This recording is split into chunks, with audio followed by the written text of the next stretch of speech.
Welcome to Dan's Talks. My guest today is David Morris, who has been the restorer of a giant sculpture that sits beside the Manorville Road on the way to the Hamptons from the Long Island Expressway. I'm sure most people, when they come out the LIE and they make that turn, they onto Manorville Road, and then they in this grand open sod farm field, there is this massive sculpture, and it's something he originally erected, although he didn't design it. We'll get to talk about that. And it sort of tells you welcome to the Hamptons. And most people consider that the first sign of their arrival out here. David, welcome to the show. I wanted to ask you, first of all, about how you came to originally build it, because you've restored it from when you originally built it. When it was built, about 20 years ago? It was, I would say, more like about probably 25 years at least. And you had built it from the design made by Linda Scott, your friend. And tell me about her and how the two of you decided that you should make the sculpture that she had designed. Well, let's see. First of all, we had made other sculptures, monumental sculptures, and they were inspired from her trip to the Yucatan Peninsula. And she had these giant, can you hear me? Yeah. Yeah, she had these giant heads. We had them in fields in Bridgehampton. She had two, she called them the Stargazer heads because they were heads looking to the sky. And we had those, and we took them down. They were made strictly out of plywood, so they did not last. Where were they in Bridgehampton? They were in Bridgehampton. They were on Butter Lane. There was two of them. Then I moved them over to there was another place where Twin Trees Farms, the winery. Yeah, Olympus's place. Yeah. So anyway, we so they were one got hit by lightning and it got knocked over, and the other one got damaged. So I took them down, and that was it. So Linda was asked to build the Stargazer, to build a sculpture at Orif. And then that ended up in problems with the FAA and so forth. And so we had to relocate it. That was the driveway leading from the Daniels Hall Road up to the Animal Rescue Fund. Yes. Designed to overarch the entry driveway. And this was right on the approach to the East Hampton Airport runway. So what happened? Well, what basically happened, it was a combination of many things. The town of East Hampton was, I forgot who the mayor was, but he was railing against public sculptures. And also with the FAA, they didn't want a sculpture that high. I don't know why. It was lower than the trees, but it became a problem. So we stored it, and we needed the new place to exhibit the sculpture. And as I was driving back from New York City one time, I noticed the sod fields. They were open on both sides. There wasn't any construction on the heading out east. On the right, there wasn't all those condos and houses and so forth. There was just fields. And it was exactly the place that Linda had told me your dog would bark when she was coming out. When you come over that rise, I guess the dog would smell the sea air and he'd bark, realize that he was made it to the Hamptons and so forth, with all, young children and everything. When you come over that hill, you see the sculpture, and it reminds you, you have arrived. So, and also what's interesting, I was trying to find out exactly where the line was, if the Stargazer was actually in Southampton Town or Brookhaven Town, and or Riverhead. And as far as that is concerned, no one could give me a definitive answer. And then I finally found out it's right on the line, and it's on the Brookhaven side of Eastport. Eastport's split into two parts, Southampton and Brookhaven, and it's part of Eastport, and but just on the line.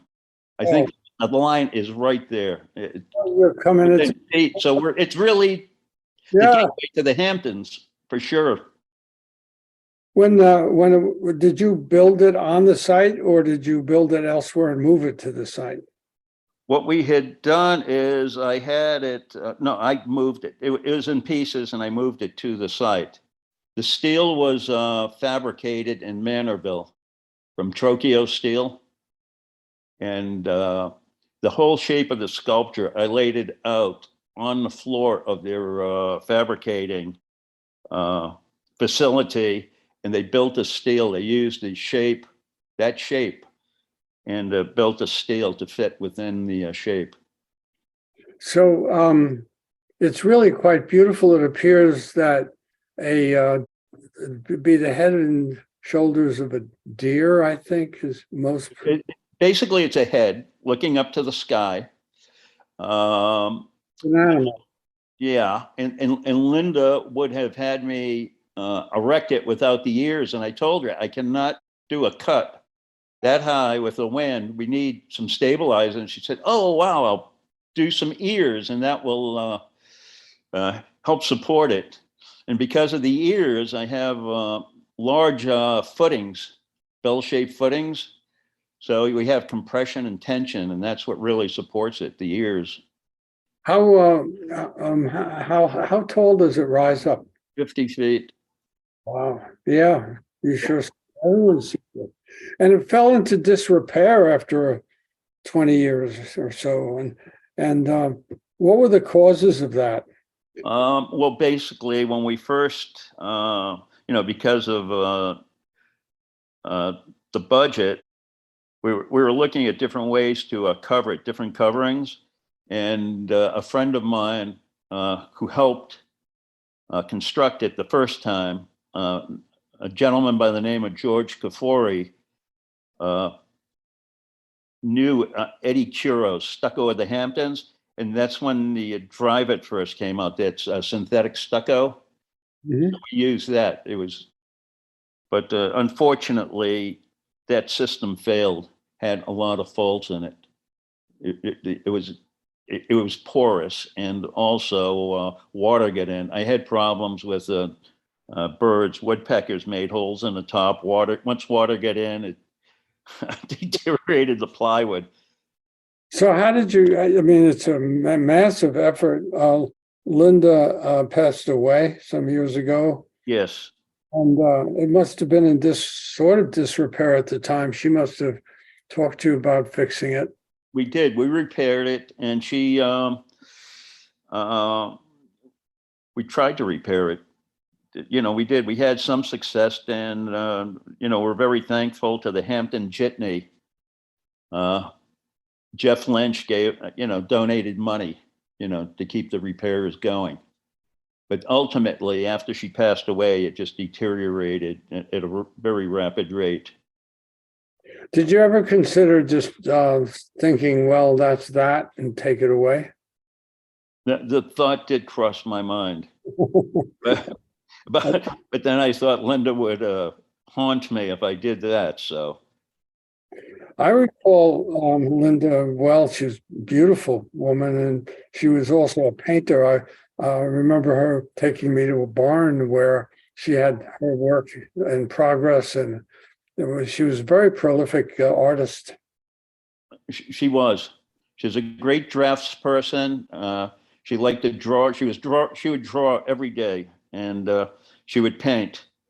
And she liked painting large also.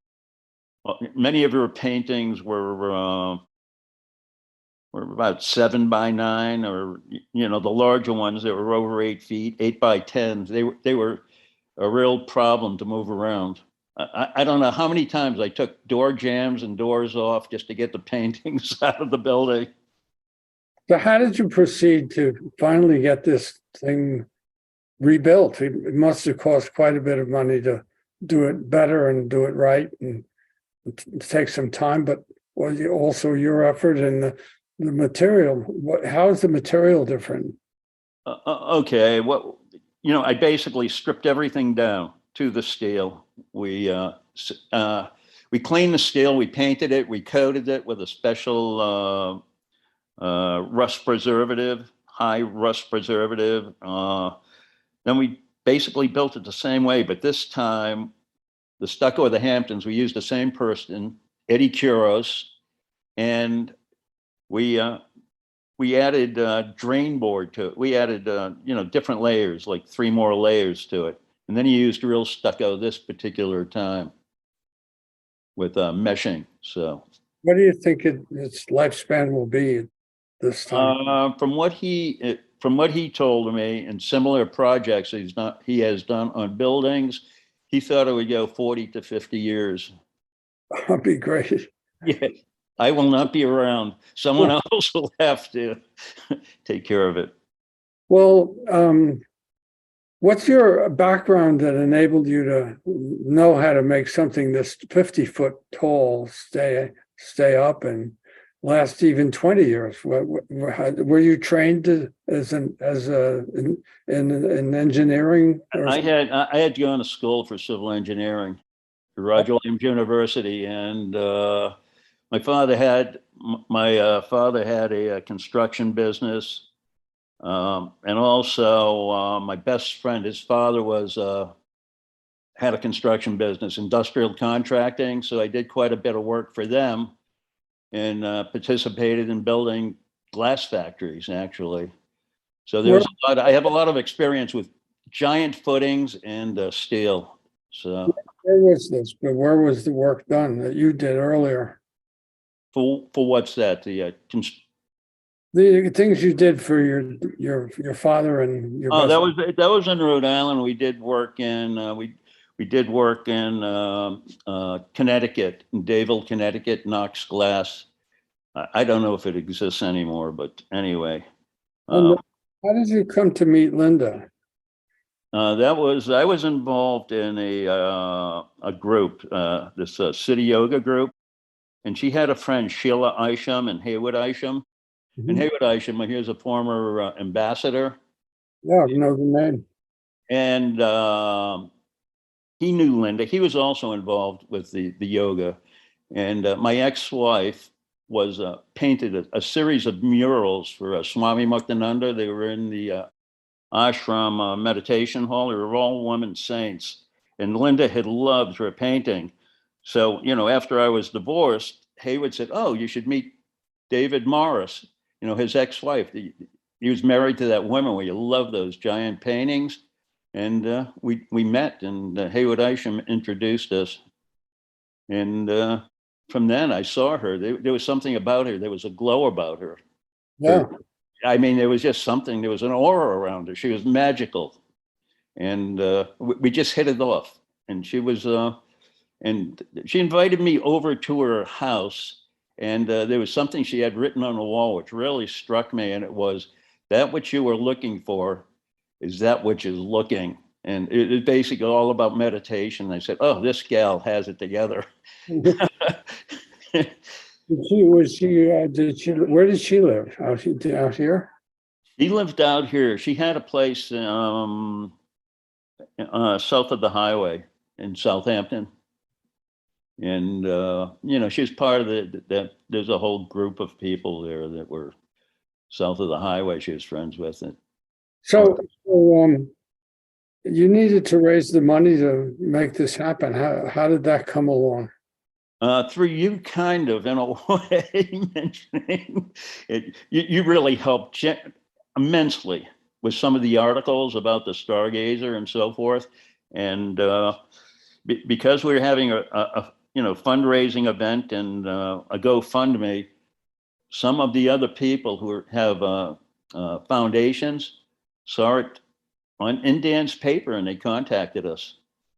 And so I remember not long ago that you had a big party in one of those people presented you with a big check.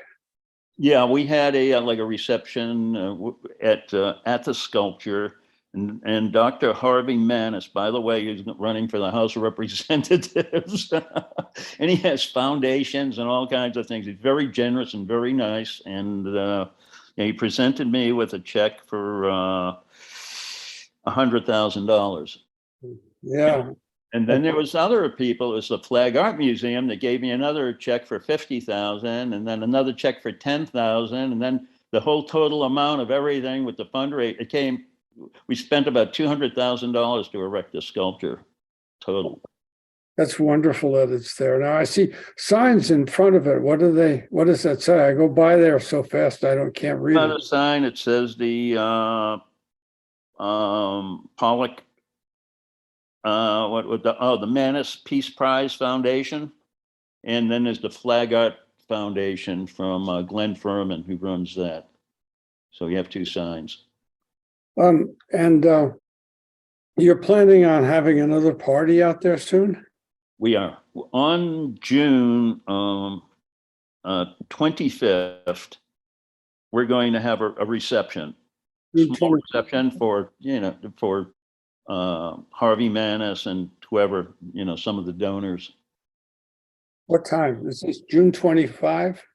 25, yes. You're invited. It'll be small. It's, champagne and, some hors d'oeuvres. What time? We haven't quite figured that out. It's in the process. Okay, well, it's in the works, and so it'll be small. It'll be sweet. And then later he wants to do a fundraiser so we can get lighting and so forth, in ground up lighting, but we'll have that in July sometime. Oh, nice. That'll be nice too.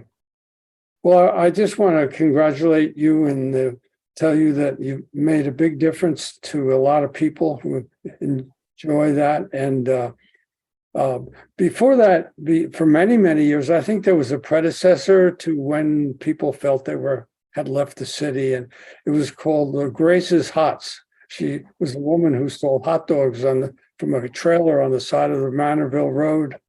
And she's gone, but this is now part 2, and it's been that way for 20 years or more. And I want to thank you for being on my podcast, and we'll be out there, and I'll see you that time. Thanks. Oh, we thank you. You've been so helpful, you've been so gracious. You're a perfect gentleman. And, Linda's up there thanking you, definitely. Linda loves you. She thought you were the greatest, by the way. But I thought she was too. Yeah. And thanks for being on the show. Talk to you soon, Dave. All righty. Thank you, Dan. Bye. Bye-bye.